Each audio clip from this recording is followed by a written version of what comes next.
부산 한순기의 오늘의 밥 시간입니다. 1월 18일 토요일 오늘의 밥은 여호수아 11장 1절로 15절 말씀입니다. 하솔 왕 야빈이 이 소식을 듣고 마돈 왕 요밥과 시므론 왕과 악사 왕과 및 북쪽 산지와 긴네롯 남쪽 아라바와 평지와 서쪽 돌의 높은 곳에 있는 왕들과 동쪽과 서쪽의 가나안 족속과 아모리 족속과 헷 족속과 브리스 족속과 산지의 여부스 족속과 미스바 땅 헤르몬 산 아래 히위 족속에게 사람을 보내매 그들이 그 모든 군대를 거느리고 나왔으니 백성이 많아 해변에 수많은 모래 같고 말과 병거도 심히 많았으며 이 왕들이 모두 모여 나와서 이스라엘과 싸우려고 메론 물가에 함께 진쳤더라. 여호와께서 여호수아에게 이르시되 그들로 말미암아 두려워하지 말라. 내일 이맘때에 내가 그들을 이스라엘 앞에 넘겨주어 몰살시키리니 너는 그들의 말 뒷발의 힘줄을 끊고 그들의 병거를 불사르라 하시니라. 이에 여호수아가 모든 군사와 함께 메론 물가로 가서 갑자기 습격할 때에 여호와께서 그들을 이스라엘의 손에 넘겨주셨기 때문에 그들을 격파하고 큰 시돈과 미스르봇 마임까지 추격하고 동쪽으로는 미스바 골짜기까지 추격하여 한 사람도 남기지 아니하고 쳐 죽이고 여호수아가 여호와께서 자기에게 명령하신 대로 행하여 그들의 말 뒷발의 힘줄을 끊고 그들의 병거를 불로 살랐더라. 하솔은 본래 그 모든 나라의 머리였더니 그때 여호수아가 돌아와서 하솔을 취하고 그 왕을 칼날로 쳐 죽이고 그 가운데 모든 사람을 칼날로 쳐서 진멸하여 호흡이 있는 자는 하나도 남기지 아니하였고 또 하솔을 불로 살랐고 여호수아가 그 왕들의 모든 성읍과 그 모든 왕을 붙잡아 칼날로 쳐서 진멸하여 바쳤으니 여호와의 종 모세가 명령한 것과 같이 하였으되 여호수아가 하솔만 불살랐고 산 위에 세운 성읍들은 이스라엘이 불사르지 아니하였으며 이 성읍들의 모든 재물과 가축은 이스라엘 자손들이 탈취하고 모든 사람은 칼날로 쳐서 멸하여 호흡이 있는 자는 하나도 남기지 아니하였으니 여호와께서 그의 종 모세에게 명령하신 것을 모세는 여호수아에게 명령하였고 여호수아는 그대로 행하여 여호와께서 모세에게 명하신 모든 것을 하나도 행하지 아니한 것이 없었더라. 여호수아 10장까지는 이스라엘 백성들이 가나안 남부 지역 정복에 대한 기록이 나옵니다. 오늘 우리가 읽은 11장에는 북방 지역에 대한 정복 기록이 있습니다. 남방 지역, 남부 지역에서 이스라엘 백성들이 가는 곳마다 승리하였다는 소식이 이 북방 지역에 알려졌습니다. 그러자 하솔 왕 야빈이 북방 지역의 모든 왕들과 연합하여 이스라엘을 대적하려고 준비합니다. 어제 가나안 정복 전쟁은 무기의 싸움이 아니라 순종의 싸움, 순종의 전쟁이다라는 말씀을 드렸는데요. 이제 가나안 북쪽 연합군과 싸움을 해야 하는데 이 싸움도 마찬가지입니다. 순종의 싸움입니다. 이스라엘의 병력과 힘으로 싸운다면 절대로 이길 수 없는 싸움입니다. 그러나 이스라엘은 이기고 승리합니다. 12절 하반절에도 여호와의 종 모세가 명령한 것과 같이 하였으되 15절 하반절에도 여호수아는 그대로 행하여 여호와께서 모세에게 명하신 모든 것을 하나도 행하지 아니한 것이 없었더라. 이스라엘은 순종함으로 이기고 승리의 축복을 누리게 됩니다. 이스라엘에게는 어떤 순종이 요구됩니까? 먼저는 마음에 하나님이 하시면 승리한다는 이 믿음과 강하고 담대함을 가지는 순종입니다. 이 4절에서 5절을 보면 그들이 그 모든 군대를 거느리고 나왔으니 백성이 많아 해변에 수많은 모래 같고 말과 병거도 심히 많았으며 북방 왕들의 이 연합군이 얼마나 많은지 해변에 수많은 모래 같고 말과 병거도 심히 많다.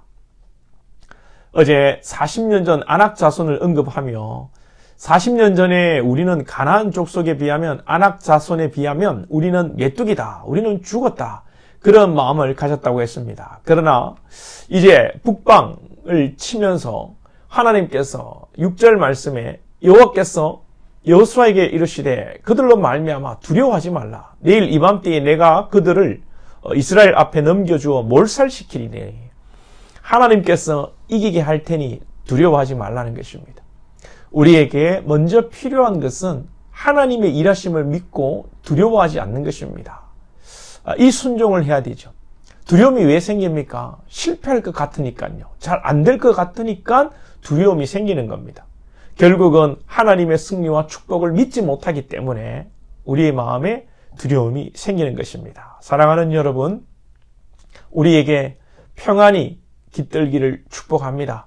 평안은 그저 생기는 것이 아니라 우리가 하나님을 신뢰하며 나는 비록 약하고 부족하나 하나님이 내 삶을 인도하시고 지켜주신다는 믿음을 가질 때에 평안이 우리에게 깃드는 것입니다. 하나님께서는 우리를 당신의 생명과 바꾸셨습니다. 독생자 아들을 내어주시고 우리를 구속하셨습니다. 아들을 주시기까지 사랑하시는데 다른 무엇을, 또 다른 모든 것을 아들과 함께 우리에게 못 주시겠습니까? 하나님은 우리를 사랑하시고 가장 선한 것으로 인도하실 줄로 믿습니다. 그리고 이스라엘의 이 두 번째 순종이 있습니다. 이것은 물질에 대한 순종입니다. 9절에 보시면 여호수아가 여호와께서 자기에게 명령하신 대로 행하여 그들의 말 뒷발의 힘줄을 끊고 그들의 병거를 불로 살랐더라. 하나님께서 전쟁 후에 전리품을 취하지 말고 불사르고 또 말은 뒷발의 힘줄을 끊으라. 여러분, 이렇게 해버리면 얼마나 아깝습니까? 말은 당장 전쟁에 이용할 수 있는 기동력이 되고 병거도 전쟁에 쓰는 유리한 아주 유용한 그런 것인데 하나님께서는 불사르고 없애라. 그런데 여호수아와 이스라엘은요, 이 하나님 말씀에 순종하고 물질에 대해서 아깝지만 포기하는 것입니다. 아간이 물질에 대한 탐심으로 말미암아 이스라엘의 큰 위기가 온 것을 기억했는지 이번에는 말씀대로 순종하고 아낌없이 물질을 미련 없이 물질을 포기하는 것입니다. 순종은 마음으로 말로 하는 것이 아니라 행동으로 하는 것입니다. 그 순종 중에서도 가장 어려운 것이 여러분 물질의 순종 아니겠습니까? 사람들이 다 사는 이유가 먹고 살기 위해서 산다고 합니다. 저마다 돈을 벌고 돈을 모아서 여행을 가고 돈으로 맛있는 걸 사 먹고 좋은 옷을 입고 좋은 차를 타고 돈이 있으면 또 어딜 가도 대접을 받아요. 근데 이 돈, 물질을 포기하는 것이 그래서 쉽지가 않은 겁니다. 가장 힘든 일 중에 하나가 물질을 포기하고 나누는 일이 아니겠습니까? 이 또한 우리의 힘으로 되지 않습니다. 물질에 대해서 자유하고 물질에 욕심이 없는 분들을 보면 하나님께서 은혜를 주셔서 정말 자기의 힘이 아닌 하나님의 힘으로 물질을 포기하고 나누고 섬기는 하나님의 능력으로 삽니다. 반대로 욕심을 내는 사람들은요, 인간의 탐심 그대로를 가지고 인간의 그 연약함을 그대로 가지고 살아가요. 이 어느 누가 나쁜 사람이라서 그런 게 아닙니다. 우리 모두가 타락한 존재가 다 그런 거예요. 단지 다 그렇지만 하나님께서 붙들어 주시면, 하나님이 함께 하시면 하나님의 은혜로 말미암아 그나마 우리 가운데 욕심이 사라지고 나의 것을 희생하고 나누는 삶을 살아가고 그 삶을 여러분 기뻐하게 된다는 거예요. 우리는 절대로 그럴 수 없습니다. 하나님이 하시는 거예요. 하나님께서 은혜 주시고 붙들어 주시지 않으면 우리는 모두 똑같은 사람입니다. 우리의 힘으로 이 세상을 이기고 영적 전쟁에서 승리할 수가 없습니다. 순종함으로 승리하는, 여기에는 오늘 두 가지, 승리하는 비결 두 가지, 말씀을 믿음으로 강하고 담대함을 가지는 것, 또 물질에 대한 욕심을 버리는 순종함으로 우리 인생이 예수 안에서 늘 승리하고 복되시기를 축복합니다.